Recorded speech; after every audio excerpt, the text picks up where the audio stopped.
Sa iba pang balita, nawawala raw ang ilang kahon na naglalaman ng mga dokumentong dapat iti-turn over ni dating Public Works Undersecretary Catalina Cabral bago siya namatay. Ayon sa kanyang abogado, ang mga dokumento ang magpapatunay na sumusunod lang ang dating opisyal sa mga utos sa kanya. Balita natin ni Maki Pulido.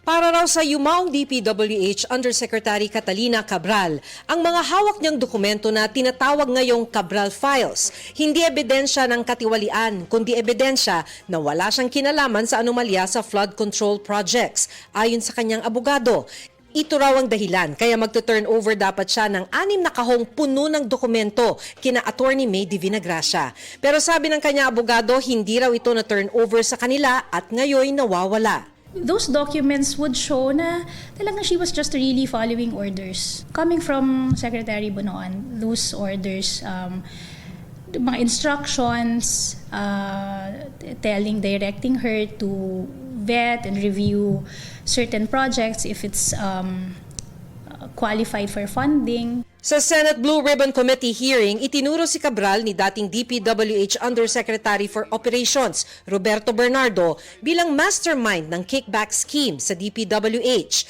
Sinabi rin noon ni Bernardo na may kapangyarihan si Cabral na magdagdag, magsingit o magbawas na mga proyektong popondohan sa National Expenditure Program. Itinanggi raw ito ng kanyang kliyente, ayon kay de Vinagracia. Ang sinasabi niya, hindi niya alam. Kasi kung meron man, mangyayari yan siguro sa awarding or sa implementation, but hindi kasi siya naging she was never a district engineer, she was never a director, kumbaga never siyang naging so hindi niya alam yung nangyayari sa mga district engineering offices and regional offices.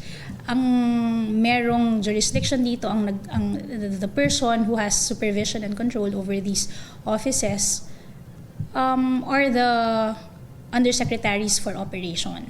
Wala rin daw tinanggap na kickback si Cabral. Wala raw mga mansyon si Cabral at simple lang ang buhay ng kanyang 2 anak. I went to their house in Tatalon. Hanggang namatay siya, dun sila nakatira. Kung meron siyang 20 billion, meron siyang house in Forbes, meron siyang house in Corinthians, bakit niya patitirahin doon yung mga anak niya? And you can also verify saan nagtatrabaho yung mga anak niya. Yung isa, ang description niya sa sarili niya, I'm just a cook in a hotel. Not even a chef. Yung isa naman is a salary grade 11 employee of the government.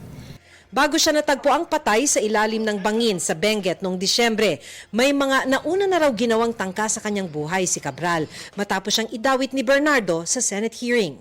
Lagi niyang tinatanong sa akin, pinapatawag ba si Secretary Bonoan?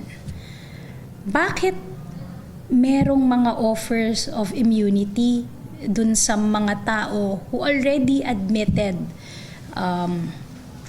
their participation in the scheme? She felt abandoned, parang she felt that she was being made a scapegoat. Sabi rin ng abogado ni Cabral, handa raw sana siyang humarap sa pagdinig noon ng ICI pero hindi raw nito natanggap ang imbitasyon ng komisyon. Sumulat pa sila noong December 15 sa ICI para iparating ito. 3 araw matapos nito, namatay na si Cabral. Maki Pulido nagbabalita para sa GMA Integrated News.